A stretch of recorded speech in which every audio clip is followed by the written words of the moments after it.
All right guys, what we're gonna work on today is this bicycle. Now this here is a Kuahara Apollo frame, nice steel frame. I love old mountain bikes, old steel mountain bikes. I bought this thing as a frame for 20 bucks. I threw a whole bunch of parts that I had in my parts bin. It was just a frame. So I found a bottom bracket in my bin, the wheels, the brakes. This Brooks B17 saddle I actually found at an antique shop, and they thought it was an antique. And I was like, great, how much do they want for this thing? It was $12, 12 Canadian pesos, so that's like 8 bucks American or something. So that was a hot deal. And I've got some needle bars on there right now, but I want to convert this to a drop bar. Found on local classified ads, one of these cowbells. This is the Cowbell 3, the salsa cowbell. It should be a nice, comfortable one. I like it because the ramps, the hoods aren't very long, so it should keep me fairly tight. But I love a drop bar. And since I wasn't able to get the drop bar to work on my Karate Monkey, I'm gonna see if I can get this thing set up as a drop bar.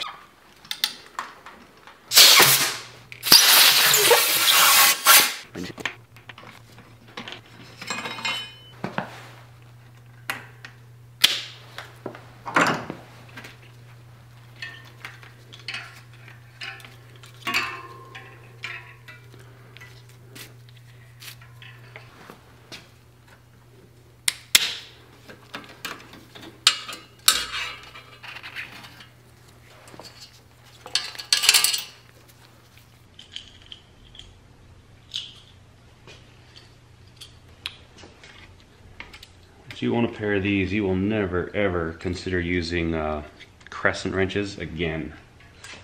Well, maybe you will, but you shouldn't.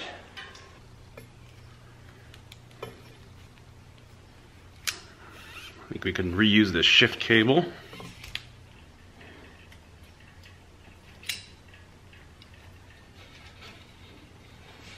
I'm just gonna save these shifters. Probably put these on my daughter's bike because she's got those thumb ones, like the real cheap ones, and man, they do not work very well. These ones are actually in pretty nice shape and they're nice and smooth. Okay, I think that undoes what we need undone. All right, so now we'll pop this out again. Put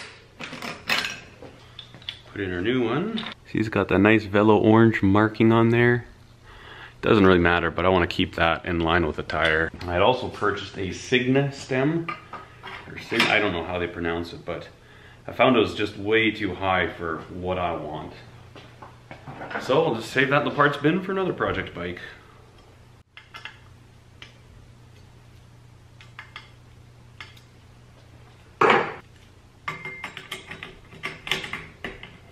We'll tweak this a little bit after, but I'll just kind of get it close for now.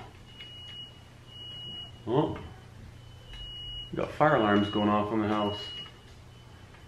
My kid's cooking supper, so maybe that has something to do with it. We will be adjusting this after. It's definitely best to set up hoods on the ground when you can kind of sit on it and see what feels good, but I'm just gonna go close enough, and that way we can get our cables ran and then adjust it after. We're just gonna leave that for now. Now let's put in our bar end shifters. So what we're gonna need to do is actually take this mechanism off of here. I believe that's what you have to do in order to get these things installed. A little nut out the back. Keep all these pieces together. If you've never seen the way these work, you basically take the mechanism out, put it into the end of your bars, and then it's actually, you screw this in, and it flares this out and locks itself into the bars. We can adjust this after if we need to, but obviously it'd be best if we can get really close right now. Put our T-slot in there.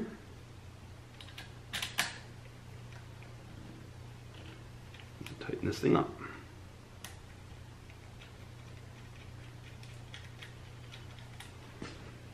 Oh yeah, this is Bush League. I love it.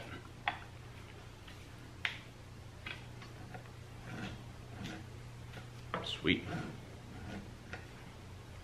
I think I'm going to need a longer shift cable housing because that's not quite, well, actually might be alright. Alright, so we're going to tape this down. Right underneath there. On top there. That should be good. So I think what I'm going to do is, instead of using this original one, I'm gonna take this off. That way they'll match.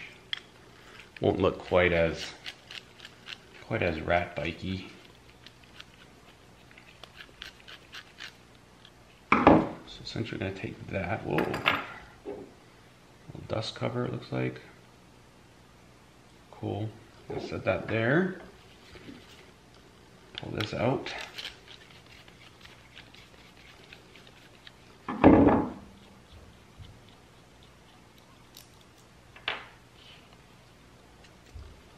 I'll actually need to install this on the bike and then we'll put that on. Get this lined up and tighten it in.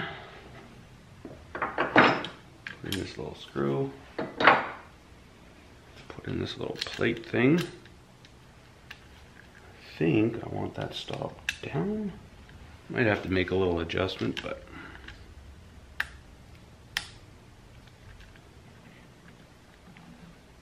nope, that's perfect.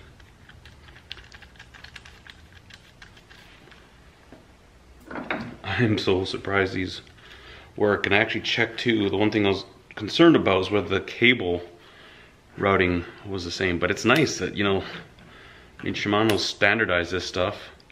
I don't know what these levers are from, but even the spacing of the cable routing, it's the same as the proper bar end shifters that I had. So it's kind of cool to see that compatibility throughout the years. Sweet. I think before I go too much further, I'm actually gonna throw the cable in there and just make sure that it does indeed shift properly. I'm pretty sure it will. I'd be shocked if it didn't, but just want to make sure that everything I'm putting in here is going to be compatible. See, it's got this little recess that it sits in. Get this little twisty-do.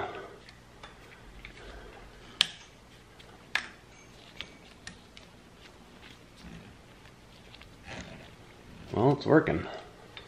Check out these little details on those steel bikes. Isn't that a nice little piece of cable hanger there? They just don't do things like that on bikes anymore. We are almost there. I'm glad we could completely reuse these cables.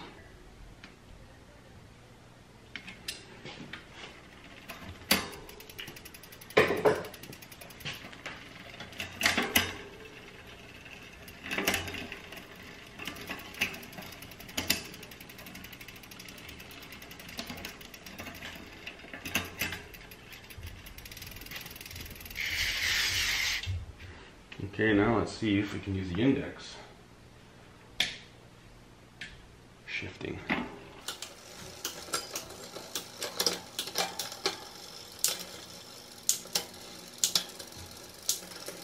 Yep. I think we're stuck with the friction, which is actually how I prefer it. I had my long haul trucker. It had bar end shifters, and I left it with the friction.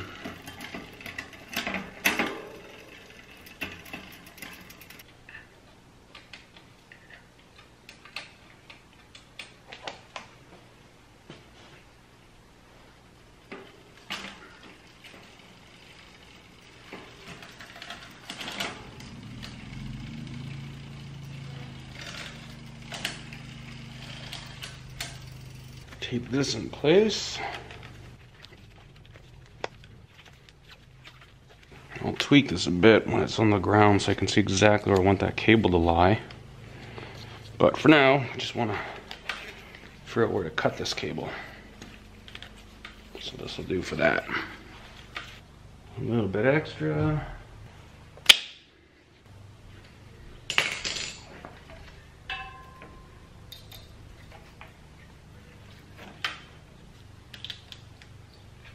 Okay, we'll tighten that.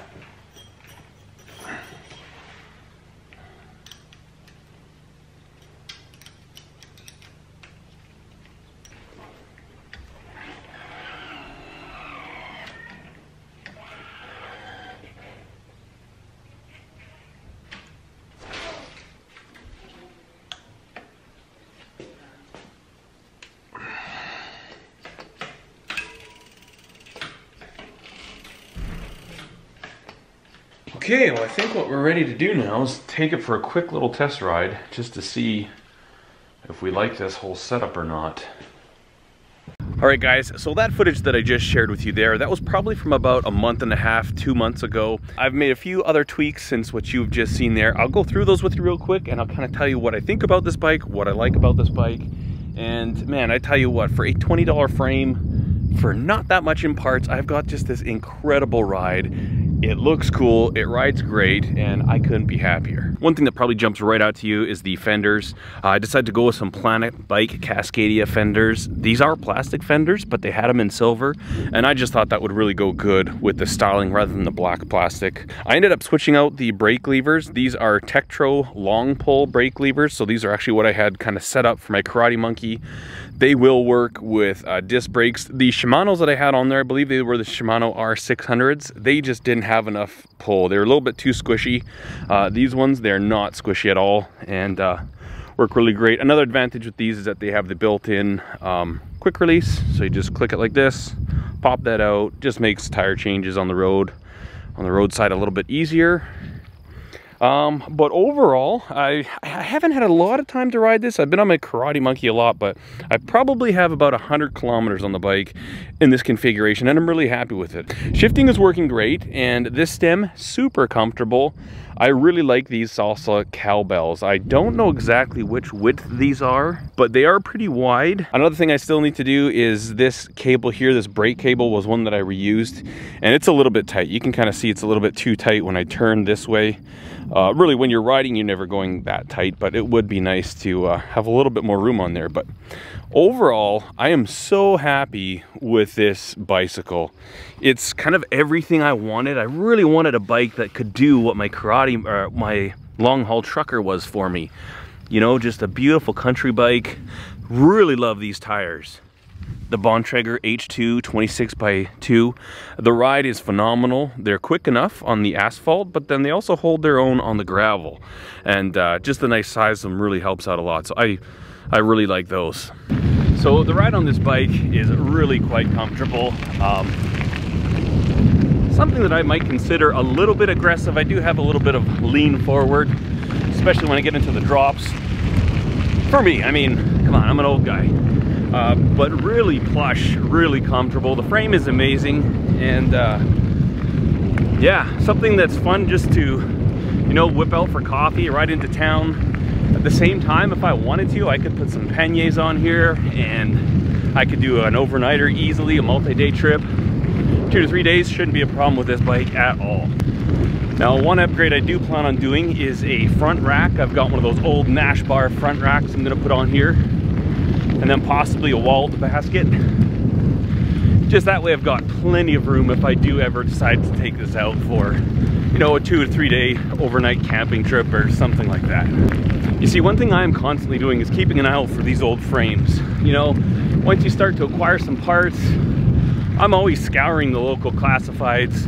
Whether I need something or not, I always check it out. Sometimes you'll find a handlebar that could inspire an entire build. And it's like, wow. Slowly start collecting these things, and then next thing you know, you've got a full-on parts bin, and you can build a great bike like this without having to go to the bike shop.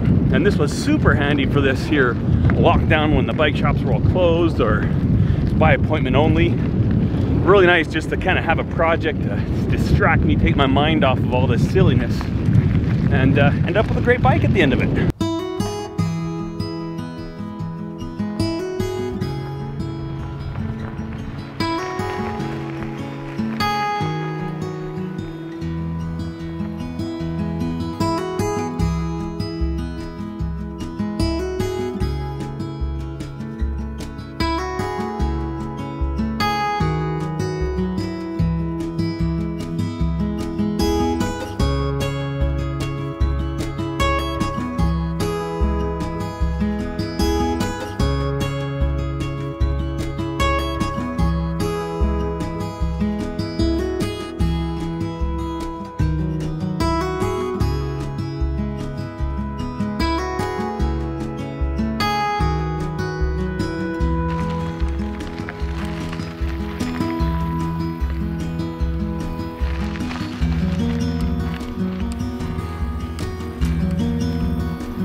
So if I had to use just a single word to describe this bicycle, I would say that it's just a good rambler, a country rambling bicycle. It seems an ideal bike just for cruising out on these gravel roads, exploring new areas, you know, snooping around the different irrigation canals, almost riding without a purpose, but the purpose is just to get outside, enjoy the summer, these last summer warm days that we have. And to that end, this is a wonderful bike. I do think I could go through 5 or 10 modern bikes before I found something that I like as much, that's as comfortable, and no matter what, I don't think I would find any modern bike that has this much character. I encourage you guys, if you're looking for a fun little hobby or a bicycle, see what you can find. Check out thrift stores, the online classifieds, Craigslist, Kijiji, whatever you have. Look in the clearance rack of bicycle shops and start piecing together a parts bin so that you've always got something to pick from. Kind of put these little things together. You have a lot of fun doing it and you end up doing this wonderful thing.